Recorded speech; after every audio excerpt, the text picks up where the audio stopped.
Hello and welcome.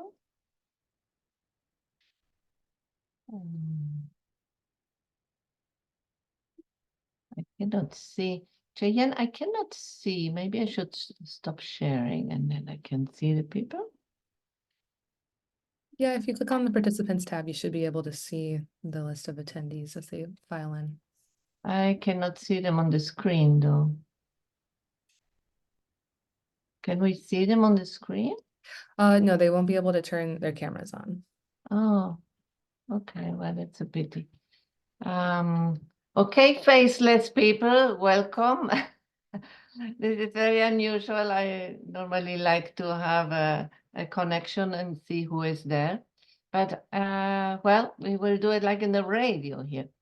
So if you can take a moment and write into the chat, which will be our way of communicating, what is your name, where you're calling from, either the city or if you're with an institution. So that gives us all a sense of who is in the room. And also, I will ask you to take a moment and write down one question that you had as you registered and you decided to participate in this hour. And the reason that I am asking this is because it helps you get more out of it because you will be focused. B, it gives me an information about what is your context and what you're interested in. And also it gives everybody the chance to see what are the other questions or concerns or interests in the group. So welcome for those that are joining.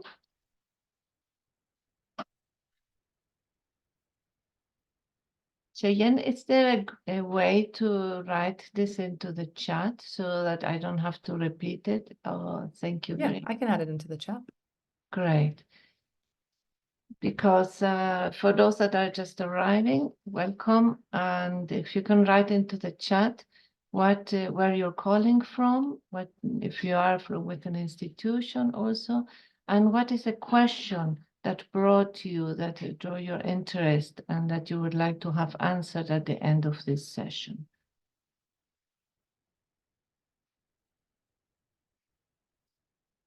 Thank you, Laura, for sharing. And of course, there will be resources at the end how to make this happen if you want to join the working group, of course. Hello, Iro. Please take a moment and write down what is a question that you had on your mind as you decided to join this session today.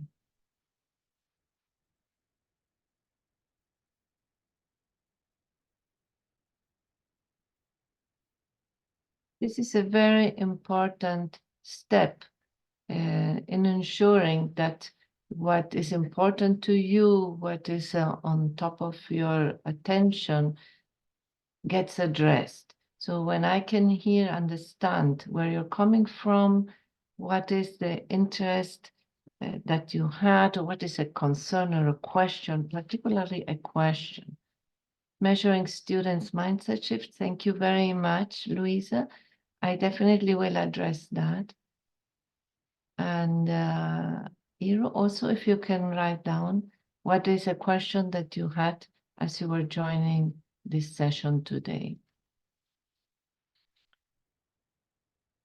I will start. How can I foster sustainability mindset? Thank you very much, Laura.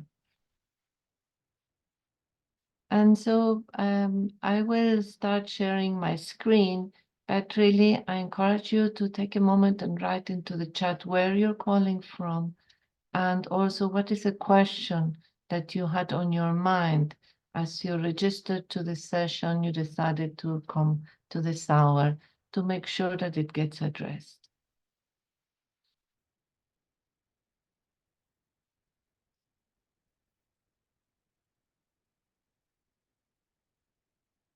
Okay, we'll put it into the presentation mode. There you go. So The promise for today, the expectation set is that I will share with you how to measure the impact of the sustainability of the mindset change. But for that, I will take a few steps back and share with you a little bit of the framework of the sustainability mindset and the history. Because the history actually goes back to the year 2005 when I was at Teachers College in Columbia University in New York. And I wanted to understand why certain business leaders acted in a non-traditional way. And I could see the behaviors that they were sort of more responsible, but it was not clear what their motivation was or what their information was. Why did they shift from a business as usual to really caring more for the impact on the environment or the impact on the society? So, and why does this matter? Because while what we can see are behaviors are the result of a number of other things like the lower part of an iceberg. And you know what sunk the Titanic, right? What sunk the Titanic was not the little glacier that was floating in the water and they thought they could go around, but it was the massive volume under it that really brought down that very ambitious ship. So in a similar way, addressing these unseen aspects have a huge impact on our behaviors. So what I did, I studied about 25 leaders, business leaders, who went from a conventional way of doing business to becoming champions of sustainability in their own organizations at a great cost, because obviously no one was prepared to think in a different way. At the time, they were talking about doing less harm, imagine. And even that was not sort of a practice that was welcomed by their colleagues, by the leadership teams, or by the board. So I wanted to understand if there was anything that we could teach. And so what I came up with a number of aspects that shaped their thinking, but also factors related to their being. So I defined this sustainability mindset as a particular way of thinking and being that predisposed the individuals to act for their greater good, for the good of the planet and the people, for the greater good. So when we think about sustainability and how we are including sustainability in our teaching, in our institutions, you will recognize that we address the right column of this graph. The behaviors, habits, the skills, competencies, what are the initiatives at the individual level and external level, right? Because this is the visible part. Also, at the collective level, on the external, we teach about regulations, innovations, solutions, programs, what other institutions are doing, etc. However, the area of the mindset is the internal column. That means whether individual or collective, it is the internal aspects, or also called the inner dimensions. And that relates at the individual level with values, beliefs, in the personal sense of purpose, what is our mission, also the anchors of our identity. And at the collective level, it's our shared values, maybe our shared worldviews, the assumptions that we hold. So that is an important frame to keep in mind, that because we address the inner dimensions, however, they will be seen in the external aspects, because a sustainability mindset is only seen in action. It's like goodness, goodness is, yes, it's there, but it's seen in actions. The same is here. However, it can be developed focusing on these inner dimensions.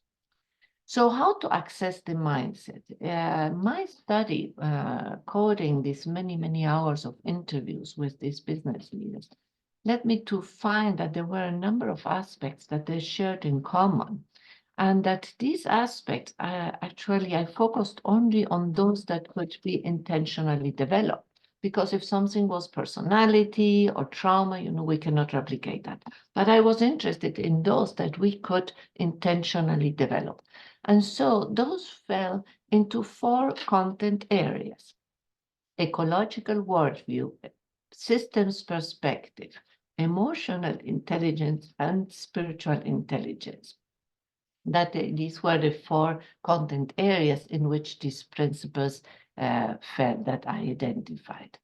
Because one of the questions that I was asking myself is, what mindset got us here? Not only what mindset got these individuals to do the shift, but also the other question, what mindset got us here? And you will recognize a short-term focus. We are very much tuned into the short-term focus. We are analytical. We are good at fragmenting, deconstructing reality. We are good at linear thinking, planning, because that gives us a sense of control. We are very rational. There is more in our classrooms. We don't speak to the emotions. We speak to the intellect, to the mind, to the rational thinking. Mind over matter is a very important value, either or thinking, right? That unfortunately led us to the polarization that we are suffering these days, but it has been a very important framework of our thinking. We are geared into consuming and materialistic, into competition. It is about me or them. How can we compete so that we have the upper hand? Success, we don't want any losers, really, and we are trained into that mindset from very small. Efficiency, right? We created a lot of technology for efficiency. I'm not so sure these days if it led us to more efficiency, but that was the value behind it. Also an individualistic culture, very much in the northern western hemisphere. Autonomy and independence goes together with this individualistic thinking. While I can fare for myself, I want to be independent. The speed is another value of our culture and nature as a resource. So you can see how, and focus on having and focus on doing. And so you can see that there is a shared mindset of values that got us into much of the troubles that we are in, because we are seeing the consequences of a very, how do you say, if we have a scale, the scale is tilted toward these aspects of the mindset, and the impacts they are having are the consequences we are living. So what I have discovered through my study and over the last 20 years is that really we are at the doorsteps of a new frontier of human evolution. What do I mean? That we are going from a predominance of me, mine, either or, short-term doing, having, being functional, fragmented, rational, geared into speed and quantity, to a mindset that is now inviting us to think of everyone and everything, like the whole ecosystem, to go from an either or to be more inclusive. And we have started to see this movement. To start to incorporate the perspective of the long term, asking 7 generations in the future, what will our children say or ask us? What will our grandchildren ask us what we were doing when this was happening? From doing and having to focusing more in the being, and COVID really was a gift of the universe for that, because it really cut off our doing and our having, our consumption to the minimum. And so we were invited to a different dimension of the being. Not that we wanted it, but we were invited through the situation. From a focus on function to a focus on purpose, and we hear it more and more in different areas, in different environments. Well, what is your purpose? Why are you doing what you're doing? New questions, right? From a fragmented perspective to understanding the interconnectedness. And we are seeing the interconnectedness with meteorological phenomenon, like, or health with the COVID. We could see how we were all connected because we were depending on one another. there are many phenomena that are helping and showing us. It's like nature is showing us how we are interconnected. What do we learn from that? From being purely rational to learning to listen to our intuition and what messages are coming here. From being focused on speed to pausing and reflecting and pondering, where am I going anyway? And also from a narrow focus on quantity to expanding our focus and also start to pay attention to the qualitative aspects of our life. So this is an opportunity for us to include and transcend. It is not leaving whatever it is on the left column, leaving it behind, but start to nurture more this right column of the slide. So I coded the findings into 12 principles. These are called the principles of sustainability mindset, and I will share with you a little bit about them here. What do we want to achieve when I talk about an ecological worldview? We want particularly to go from a narrow focus in the discipline to cover more so that we are more aware of the complexity that we are having here. So that when we are used to fragment and see things in depth and in silos, now we need to connect the dots, because we want to see the complexity and the paradoxes, and also from a pure focus on the cognitive and rational contents to engage the emotions. And I know this is not easy for educators because we are not trained in engaging or dealing with emotions. But however, it is not about dealing or solving, or it is about acknowledging that they are there, because the emotions bring out the fuel to get into motion, to get us into action. So it is very important that we address them and we acknowledge them. And so from something that is disconnected from self, it's a statistic, it's a chart, to see how can this be made personal? How does this relate to my life? So to talk about greenwashing is one thing. To go into our pantry and see how we are supporting greenwashing, that makes it personal. So we have to draw these personal connections, and that is where emotions also come into play to help us. So how is this developed? This is developed through two paths. One is the path of ecoliteracy, and the other one is my contribution. I will not go into depth into each one of these principles, but just to let you know that each of these principles are paths that have a concrete framework to help us. What is it that we need to focus on? For example, in my contribution, it is about recognizing that when the principle says that when we recognize our unintentional contribution to the problem, how we are part of the problem, then we have an opportunity to revise our behaviors and see alternatives. As long as we don't see that we have any contribution, nothing we can do, right? We are victims, we are disempowered. So my contribution, for example, is a very important principle.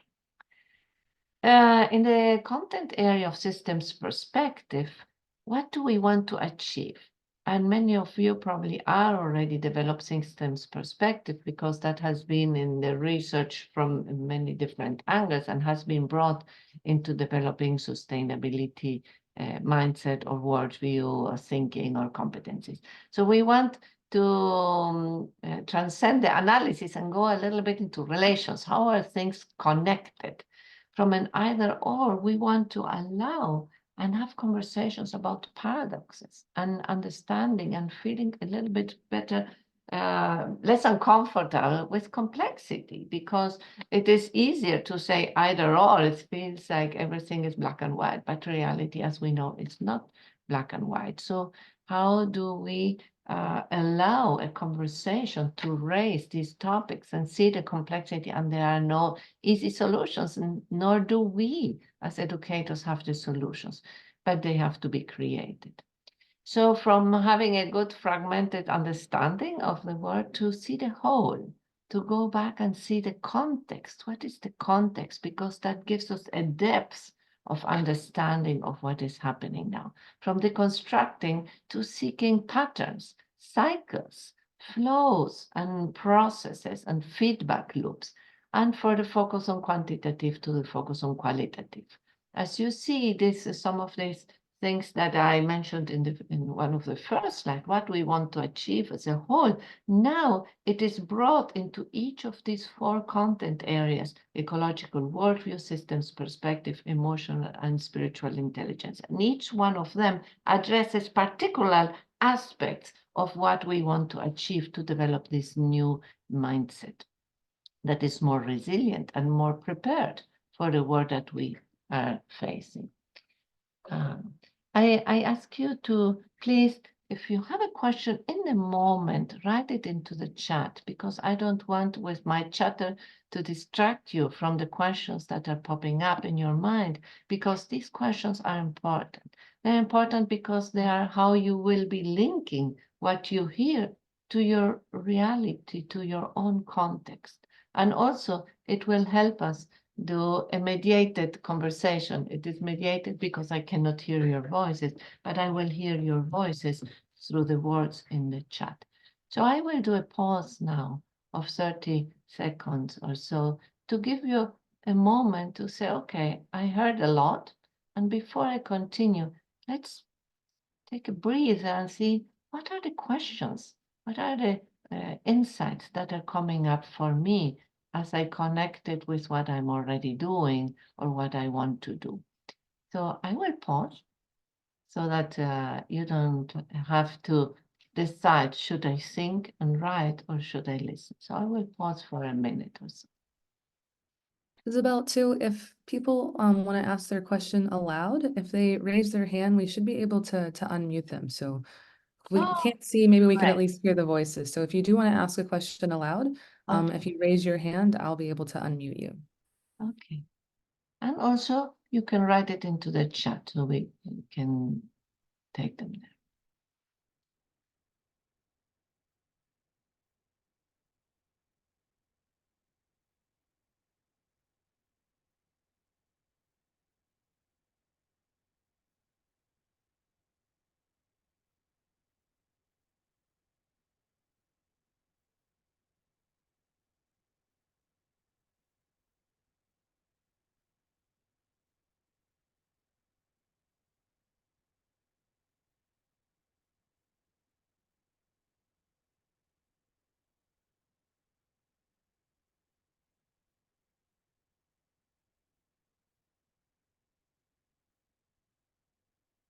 So to your question, Nairo, what happened with all these individuals that I studied? Yes, they came from a conventional mindset, and things happened to them, different situations.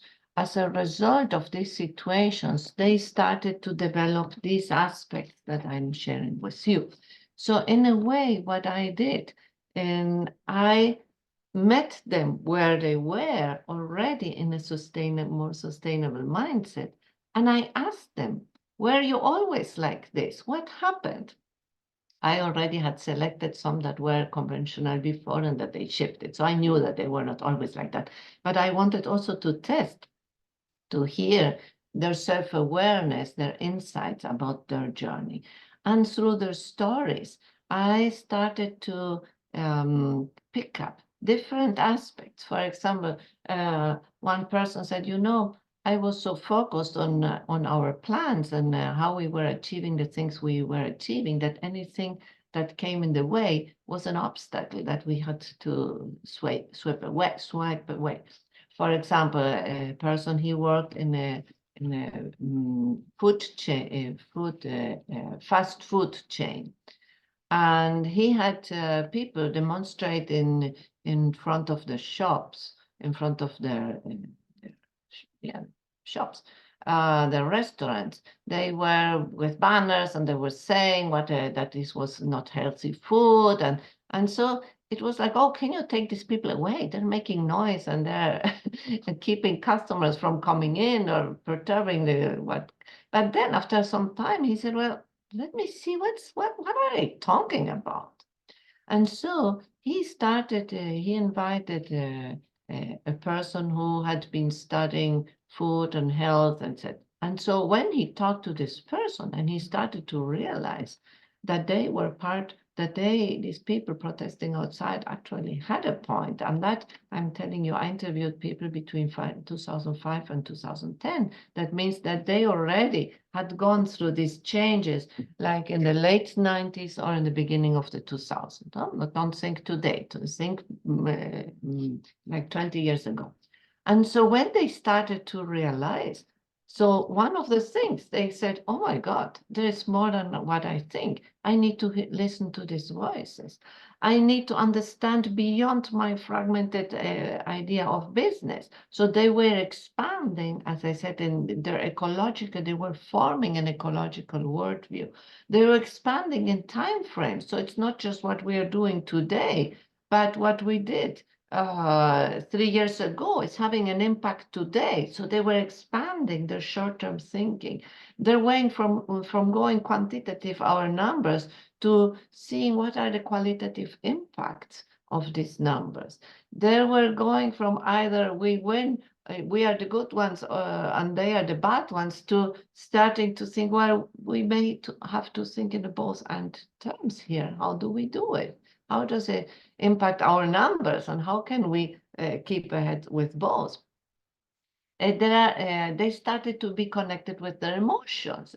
You know, until I met that person, another one was someone that was traveling on vacation and had a conversation with a person in Africa that was walking to get the water. And so suddenly this person said, oh my God, and what we take for granted, and I wonder how the water consumption is taking in other places. Does it have an impact, what we consume, on the availability? And so he started to connect emotionally with people that were far away.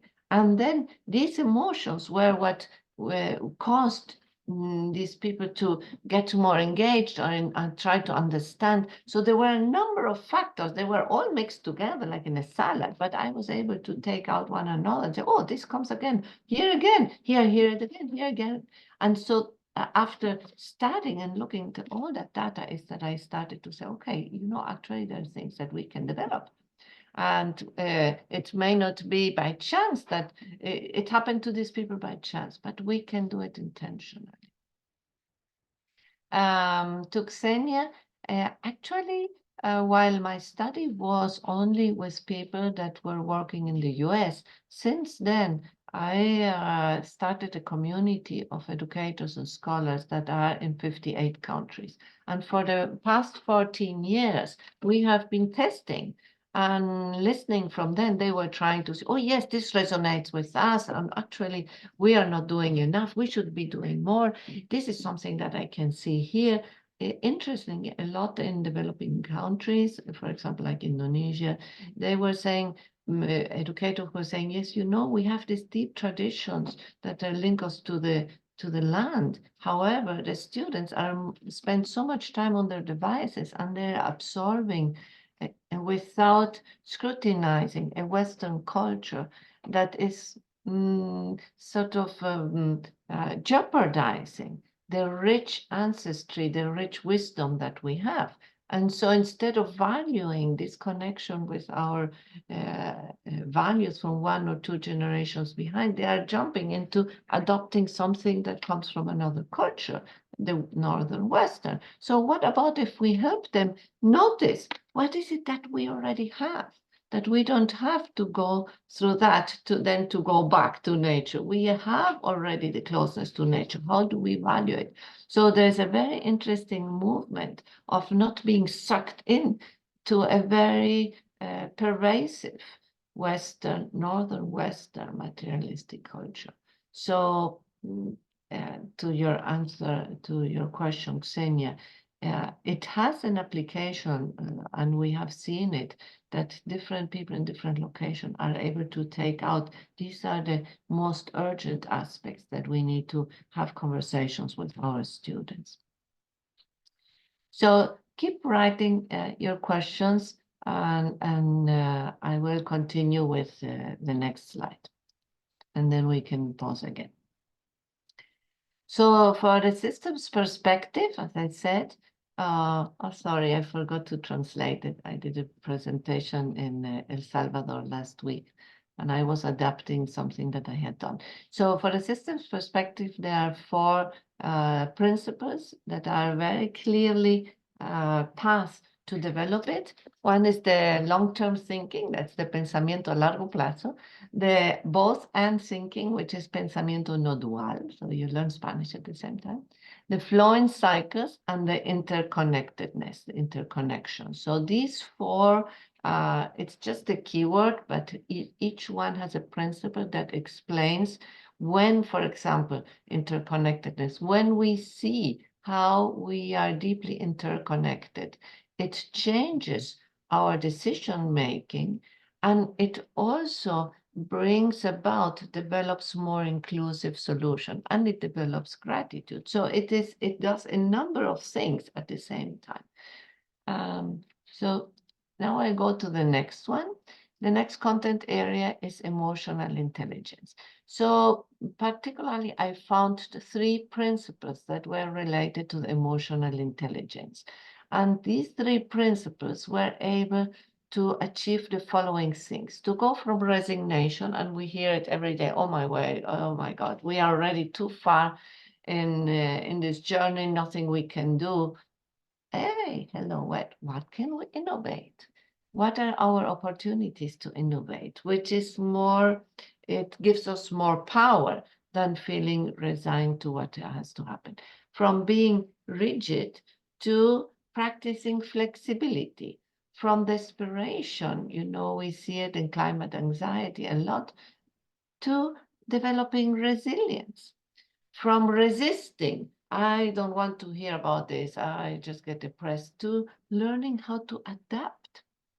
From feeling a victim to feeling empowered, and from feeling reactive to developing more reflective practices, so that we can pause and ponder, in what direction do I want to go?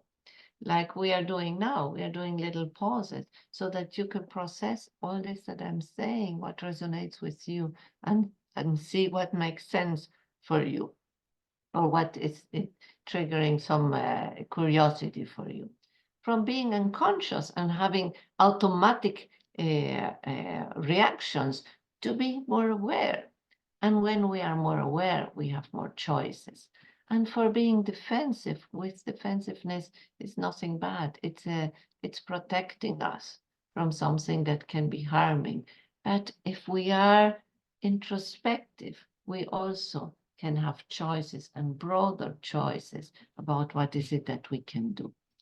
So all these aspects are selectively addressed through three principles. One is called reflection, the other is called self-awareness, and the other one is called creative innovation. And each of these addresses some of these aspects that I just showed you, what we want to go from here to there. Reflection, for example, says that when we pause and ponder where we are and where we want to go, we have an opportunity to make more insightful choices, to make choices that respond better to our values and our real goals. And we're practicing it a little bit here when I'm inviting you to stop and reflect and see what questions are coming up. Self-awareness relates particularly to understanding what are the unscrutinized values that are important for me as a person, important because they are anchors of my identity, and at the same time, they may anchoring me in unsustainable behaviors. Unintentional, but unsustainable. For example, we have speed. As I was sharing with you in the beginning, speed is one of the values of our culture. We need to do things faster and know of things faster, and the fear of missing out, right? So we need to read about artificial intelligence every day to see if there is a new app that we should be knowing, or how come we haven't heard about it. So there is this fascination with speed. And as we go so fast on the train, many times we forget to check on the board, where's this train going? and we just jump on the train because everybody is running to the platform and the train is about to leave. We'll jump. We don't want to be left out. But do we know where the train is going? Or do we assume someone knows? Do we know if this is the direction we want to go? Unless we pause and scrutinize these values that we hold and that are very important for us. For example, growth and autonomy. I shared a few of those with you in the beginning. And this, for example, this value of independence. There is an exercise. Let's do it just for a minute. Think how many people participated, played a role in you having your coffee cup this morning, or your tea if you had a tea. Just think of a moment. 3, 5, 1. Did you do it on yourself? Write it into the chat. Write the number into the chat. 1, 7.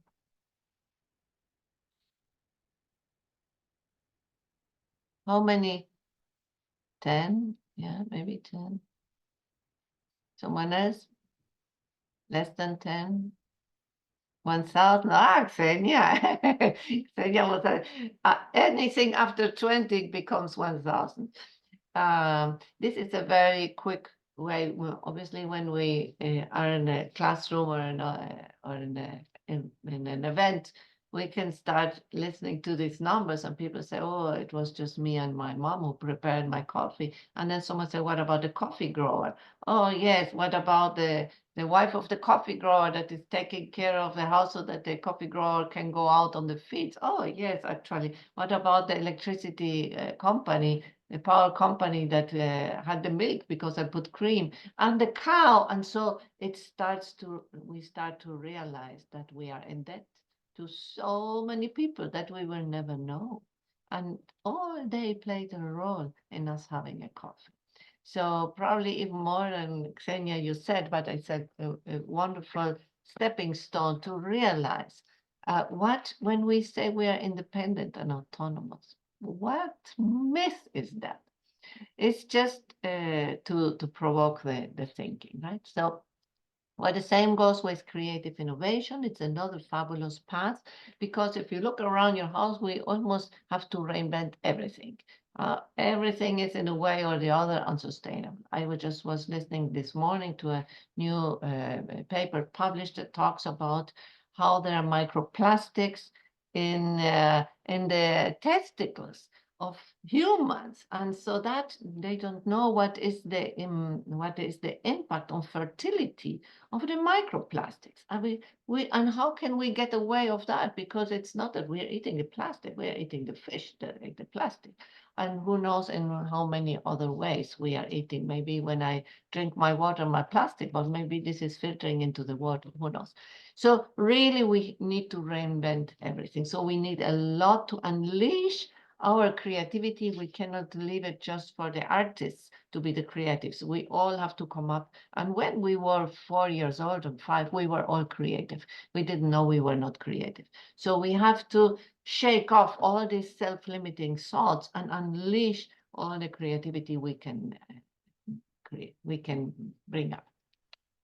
So the last section is the spiritual intelligence. And after that, I will go to the measuring instrument. So here in the spiritual intelligence, what we want to go from an instrumental view of nature to understand and experience that we are one with nature. From a materialistic focus to develop more and bring up more our spiritual dimensions. From being rational to learn to listen to our intuition. But for that, we need to be in silence. We cannot listen to our voice of intuition if we are with the headphones and multitasking, because all that volume makes us not to have the space to listen to the voice of the intuition, because that is only internal and it is very subtle. So we have to be in silence and with ourselves to be able to connect and listen to these subtle voices. from being in control to learn to be more comfortable, to be in the flow, from the focus on doing, you imagine the focus on being, from the anxiety and unease that is so common to our times to start to experience a little bit of peace, from a satisfaction in consumption to experiencing the joy and purpose, from the focus on having to focus on serving, from being self-centered to experience empathy and compassion. So these are a few things. And I will skip over the next slide.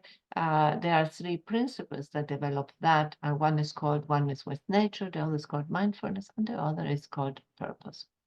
And what I want to go now is to share this map, because in the year 2013, I started to invite a few colleagues that were interested in this new framework and research on the sustainability mindset. And said, let's get going a community of practice. What are you doing that resonates with this, so we can amplify, exchange resources?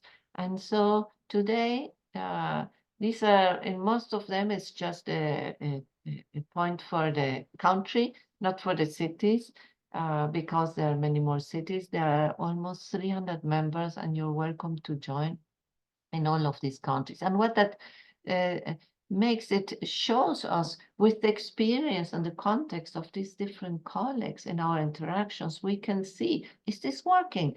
How are you developing it? What are some other resources that you have in your own context where you can develop these aspects? So it has really become a wonderful community of expanding our knowledge, our research, our pedagogical approaches, and you're welcome to join.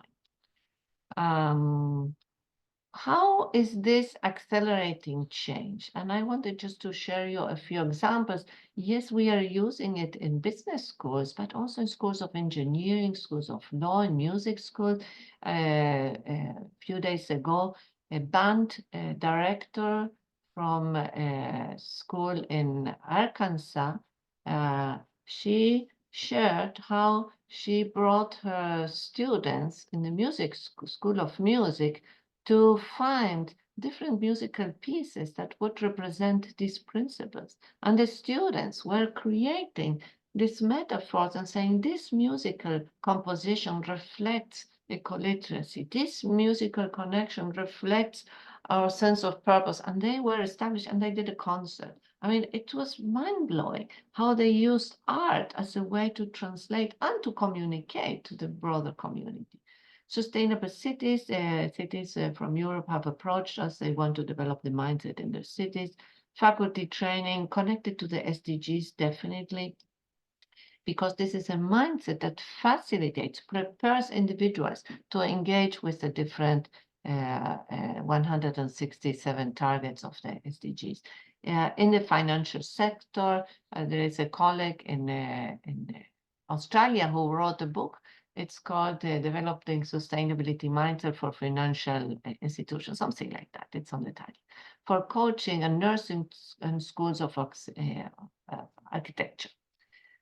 So now there were a few questions about the measuring, and that was an issue that was on my mind for many years. It took me 10 years to figure out how we could assess, develop an instrument to measure the impact we were doing. And this is called now the Sustainability Mindset Indicator. It has received already 3 awards, when in 2019 we were the winner, and then silver and bronze. And what is this indicator? To design it, I used a number of frameworks. It's a questionnaire. It's an online instrument that takes about 15 minutes. And there are different statements. And we invite the individual to choose which statement reflects more how they are thinking, feeling, or acting, because it is opened up in it has 3 angles of assessment: from the cognitive, what we know, from the affective, how we feel, and from the behavioral, what we do. And I did it with these 3 angles because they not always go together. Sometimes we know something very well, that doesn't mean that we are engaging in action. So it helps to have that information to see where is the next frontier of development for that individual in the affective or in the behavioral, maybe in the cognitive. So to create that, that instrument, I used all these different frameworks, and you can read more. There is a journal paper that was published in 2021 that explains all the development of the instrument. What does the instructor receive? Because this instrument has a developmental purpose for the student or for the individual who takes it in three moments. The first moment is when they take it, because there are statements that may be challenging and say, I never thought of that. Oh, let me think of it. And they may choose one or the other, but the important thing is now that question became part of their psychological landscape. For example, a question about purpose. I thought of my purpose. Well, I will check this. But the important thing is that now, I had this question the other day, and it will linger there until the time is ready. The second developmental moment for the student or the individual that takes is when they receive the report, because the participant received a 32-page confidential personalized report. And that means that there are informations. Why does this matter for sustainability? But also, how are you well adapted to an unsustainable response? But everybody's responding like that. So what is the impact? And here are some things to ponder. Maybe have you ever thought of this? So there are suggestions, there's feedback, there's information and reflection. And the third developmental moment is when there is an educator using it. And the educator receives his or her own report, but that is not about what every student said, it's an aggregate. So it provides you with a map, a profile of that group, showing which are the high scoring areas, also are they in the cognitive, are in the behavioral and affective, so that you can operationalize these results and tailor interventions that make sense for the discipline that you're teaching and where are the areas that are needing more development. Maybe you're already they are very high in one area, so don't spend time in this, spend time on the others where you can prompt them to the next level of development. And when the educators tailor it, they also have a chance to find activities, interventions, and there are lots of resources for you to help you do that. I want to go quickly through that because I want to do maybe let's do another pause because we are about 10 minutes. And I am really interested in getting your thoughts, your insights, your comments. And then there is also a website where you can test it and try it out. I will give you the demo in a moment. But let's take a moment. And if you can write in the chat or unmute yourself so that, or Cheyenne can unmute you if you raise your hand, so that we can hear what insights were, what thoughts are popping up as I speak so much here.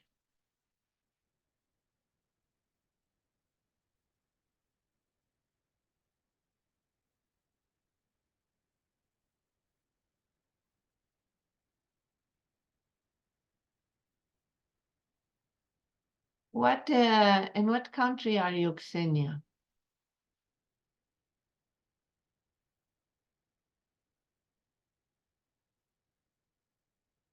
Oh, in Russia. Oh, we have several people. I can put you in touch. We have people in St. Petersburg and people in Moscow.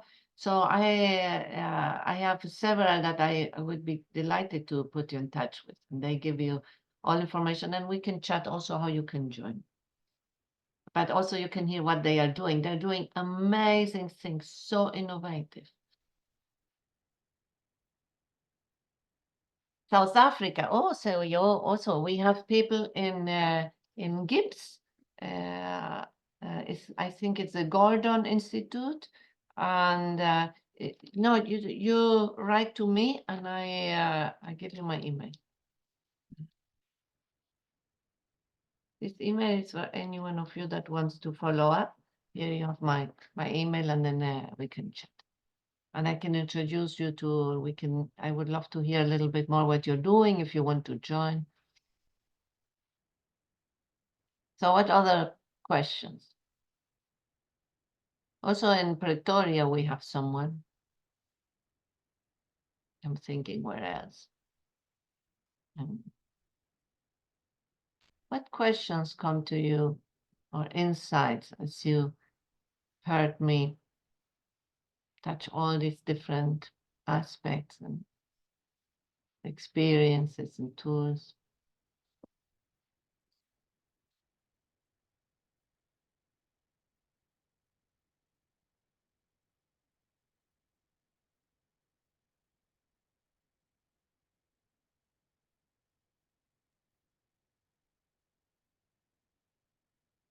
All right, Laura, I think you should be able to unmute yourself if you want to ask a question.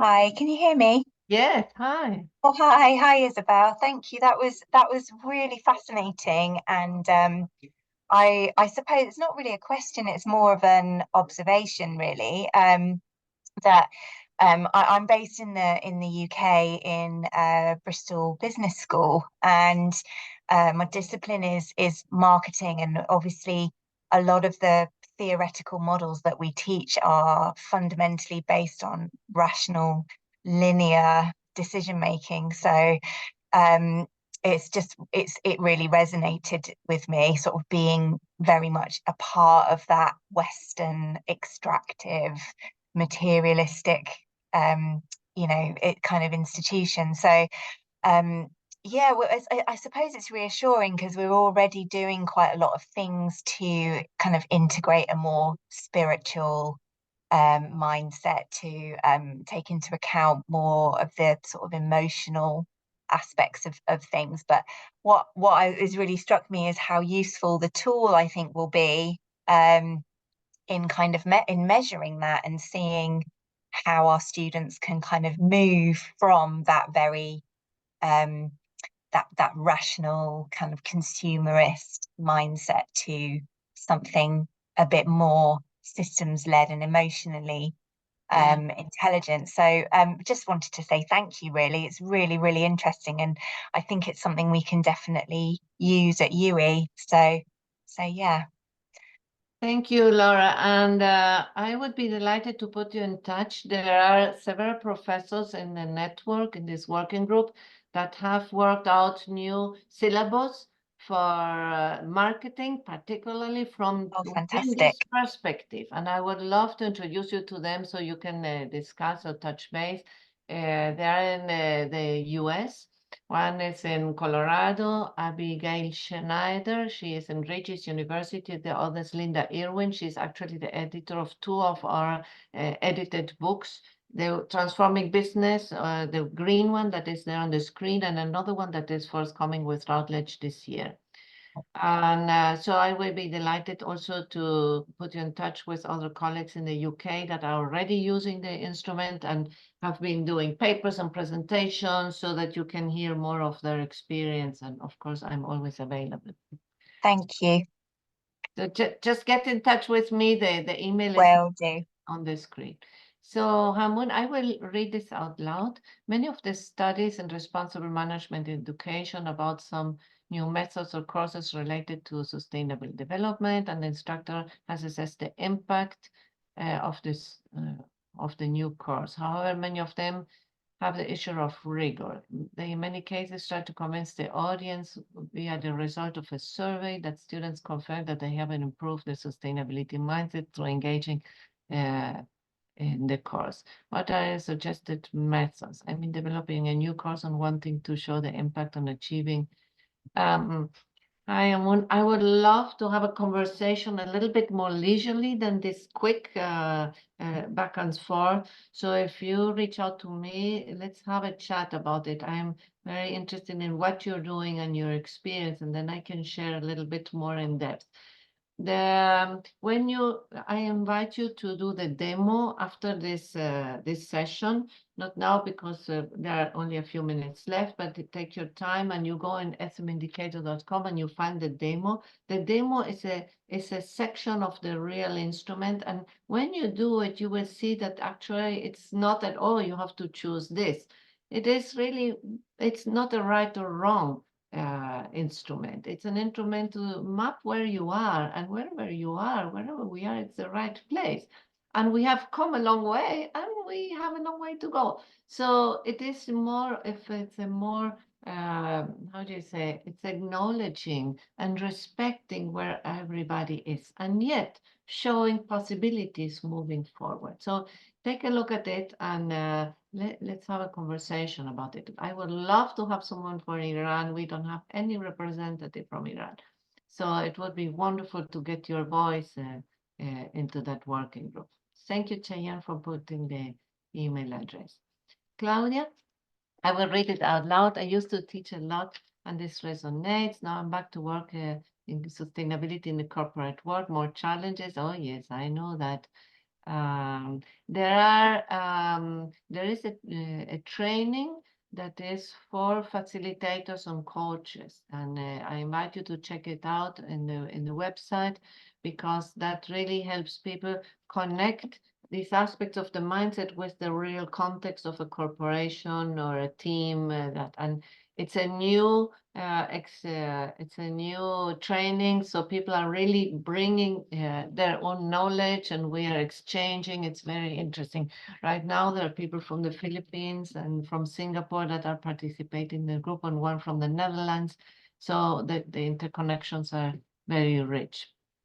Cannot academics be Iro? Get in touch with me, and we will see what is your situation. The thing is that most of them are either educators or they are researchers, because so much of the interactions is about pedagogical approaches or research. But if you are in the environmental sector and you're training your colleagues, or if you are an informal educator, or if you are a researcher, you will find resources in the group and wonderful connections. Okay, how are we doing on time? I think we've got 3 minutes left. Okay, so 3 more minutes. Just unmute yourself, or type into the chat a question that you may have, or an insight. I think I shared in a previous slide, there are a number of groups, books. The Black Book is it's a very different book, because all the others are for educators. Particularly the white one, the resource book. This is a series of 4 volumes, and they have 108 exercises for the classroom. And then there's a whole other series with 108 exercises for facilitators or coaches and consultants, because the context of a corporation is different. You don't have a captive audience. So these 108 exercises are organized. So if you want to develop more the affective aspects of long-term thinking, you see that in the scores they are low, then there you have options, different 3 exercises to choose from that you can adapt. Or if you want to develop more the cognitive part of both and thinking, or so it really is broken up in all these different mini scenarios, so that it has more resources, more tailored to the educator or the facilitator.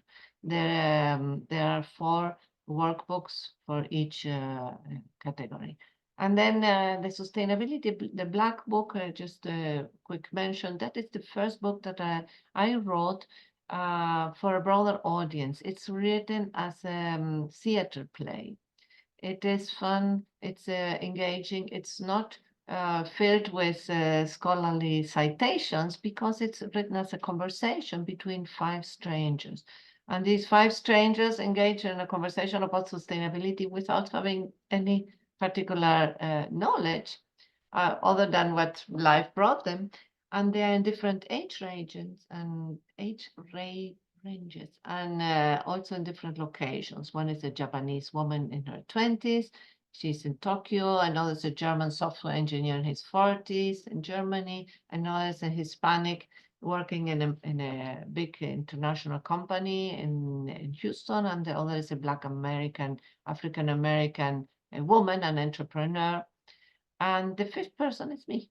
So we have this fictional conversation, and it is a book written to have conversations, to spark conversations in different audiences. So many are using it as a book club or with the students or in a community book club. So you can see if that also is a resource that it has a guide of questions also at the end. The idea is that more and more conversations are happening, and that is how we create change in conversations. So I think we have one more comment in the chat. The school, Xenia, I am afraid not, because the study for the tool has been done for adults. However, I have some colleagues that asked me how they could adapt it. And in Indonesia, we did a training of school teachers, elementary school teachers. They were trained so that they in turn can adopt it to adopt the concepts, not the tool, but the concepts into their teaching. So there may be something there. This is on very new territory. So if you engage in this, you're pioneers, because there are very few that are doing something. For adolescents, there is a school system in Hawaii, and we worked out with them in a survey. It's not like this tool, but it's a survey adapted to high schools. But okay, I think we reached our time. Thank you so much for coming. If you can send me the chat again, please stay in touch, write me an email, and we can continue the conversation in a different way, addressing whatever your concerns are. You're pioneers. If you're here today, it's because you were interested in something that is very new and can make a big difference. Thank you, everybody. Thank you, Isabel. Thank you, Cheyenne, also for helping me with this. And I will send you a PDF so that you can share the information of this PowerPoint, okay? Perfect. Bye, Sunanda.